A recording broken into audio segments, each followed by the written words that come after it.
Olá!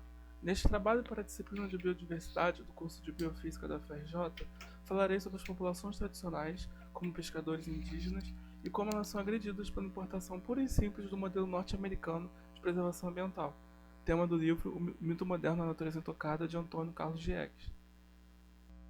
Primeiro, um pouco de história. A criação de parques nacionais é fruto de uma filosofia do século XIX chamada de preservacionismo, que por sua vez é baseada em um imaginário de paraíso perdido, onde o mundo natural é valorizado e intocado. Nos Estados Unidos, a criação de áreas naturais é influenciada diretamente pelas ideias de George Marsh, que dizia que a onda de destruição do mundo natural ameaçava a existência do homem sobre a Terra. Daí vem o conceito de wilderness, ou vida selvagem, no final do século XIX. Grandes áreas não habitadas, com recursos naturais praticamente ilimitados, que dominavam o território norte-americano. É claro que os colonizadores não consideravam a ocupação indígena de séculos. Onde eles viam terra selvagem, entretanto, os nativos americanos viam uma natureza domesticada. Em 1872 foi criado o primeiro parque nacional do mundo, Yellowstone, nos Estados Unidos. Ali, colonização e ocupação ovina eram proibidas por lei. Qualquer ocupante seria considerado um infrator. Yellowstone era um local apenas de admiração estética, mesmo de meditação, um espaço de alívio para a nossa espécie em pleno processo de polinização acelerada. E aí começaram os problemas. Yellowstone foi sabidamente criado em território das tribos dos índios Crow, Blackfeet e Shoshone-Bannock. O massacre do povo indígena já tinha ocorrido com a expansão para o oeste, e agora novamente os colonizadores expulsavam os povos antigos de sua terra. A terra selvagem, o tipo de santo grau dos preservacionistas, remetia ao Éden do cristianismo, e não era real. A natureza desabitada, como defende Antônio Carlos Diegues em seu livro, é um mito. O movimento conservacionista surgiu em oposição às contradições do preservacionismo puro. De forma Pinchot fundou essa corrente, se opondo a George Marsh, defendendo a natureza como mercadoria, mas rejeitando sua exploração desenfreada, com a inclusão das gerações futuras como beneficiários dessa mercadoria. Então, deveria-se procurar uma produção sustentável máxima, através de técnicas de manejo eficientes, por exemplo. Pinchot deu as bases para o movimento moderno de desenvolvimento sustentável. Entretanto, o conceito de wilderness e o modelo de parques nacionais como ilhas intocadas para a elite da população urbana foi exportado para o mundo todo, chegando aos países ditos de terceiro mundo como o Brasil, em que as realidades sociais eram e ainda são mais complexas do que as imaginadas pelos primeiros teóricos conservacionistas. As políticas nacionais de preservação continuam sendo devastadoras para as populações tradicionais. Mas o que são as populações tradicionais impactadas? No livro Mito Moderno, lemos que populações tradicionais podem ser consideradas sociedades parciais dentro de uma sociedade mais ampla. Geralmente dependem fundamentalmente do cultivo da terra, mas podem ser pescadores, artesãos, extrativistas e essencialmente camponeses. São povos que utilizam recursos naturais de uma forma pré-capitalista. Já as populações indígenas são aquelas que têm ligação intensa com os territórios ancestrais. Autoidentificação e identificação pelos outros como um grupo cultural distinto, linguagem própria, não necessariamente nacional, presença de políticas próprias e instituições tradicionais e sistemas de produção principalmente de subsistência. Todas essas populações têm formas de relação distintas com o mundo natural. São estas as populações que se relacionam com a natureza em respeito e quase simbiose. Elas ocupam territórios distantes dos centros urbanos e de polos econômicos. Por isso, são muitas vezes cercados por ecossistemas como florestas tropicais e mangues, e tiram deles seu sustento. São áreas escassamente povoadas que não foram intensamente exploradas e, portanto, se mantiveram bastante preservadas. E são nessas regiões que as áreas de conservação dos países em desenvolvimento estão sendo criadas.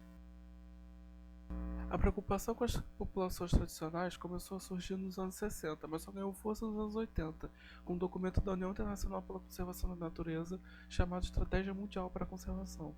Nele, se enfatizava pela primeira vez o conhecimento tradicional sobre ecossistemas e espécies e o incentivo ao sistema tradicional de manejo da flora e fauna. Durante a década de 80, órgãos oficiais passaram a ressaltar que os povos tradicionais devem participar do controle dos recursos compartilhados, que os governos devem considerar o efeito da criação de parques e reservas sobre estes povos e incluindo consultas a eles.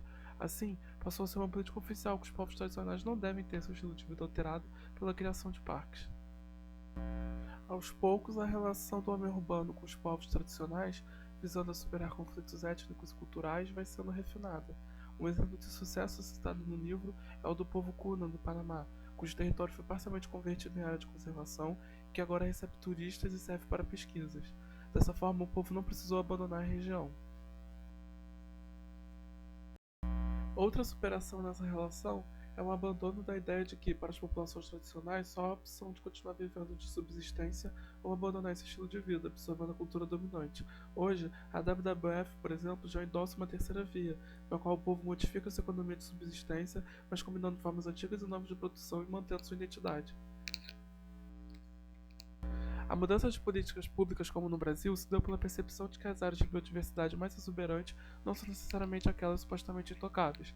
Um exemplo é a região do Alto Jurá, no Acre, potencialmente a região com maior biodiversidade do mundo e com ocupação humana, os Achaninka, na foto, e também uma tribo indígena isolada, uma das poucas restantes no mundo. As relações políticas com os povos tradicionais, entretanto, ainda cometem diversos equívocos. No mundo, casos citados no livro expõem como povos tradicionais podem ser deslocados de territórios ocupados há séculos para uma região cultural e ecologicamente diferente, tendo acesso restrito aos recursos naturais e reassentamento inapropriado. O povo Taros do Nepal, por exemplo, de tradição agropastoril, ao ser transferido para outras áreas, teve grandes dificuldades de sobrevivência devido à criação dos parques. Isso cria um paradoxo para aquelas políticas que não estão de acordo com a defesa dos povos tradicionais. Para estes povos, é incompreensível que suas atividades sejam prejudiciais ao ecossistema, e entretanto grande parte da verba dos parques vai para a repressão dessas atividades, enquanto praticamente não há investimento na manutenção dos povos relocados. Não seria bem mais fácil integrá-los no esforço pela conservação? Portanto, é preciso deixar de enxergar as comunidades tradicionais como destruidoras do mundo natural, como afirma Antônio Carlos. Ele denuncia também que muitas vezes a participação desses povos no estabelecimento de parques e reservas é uma cortina de fumaça para os órgãos internacionais.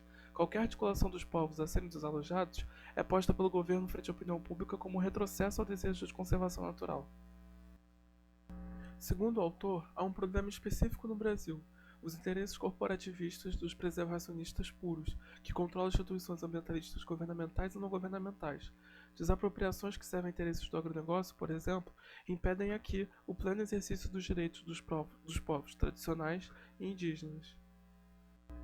É preciso, então, pensar novos caminhos para a conservação, que levem em consideração os habitantes tradicionais da área de conservação e o seu conhecimento para a manutenção da biodiversidade.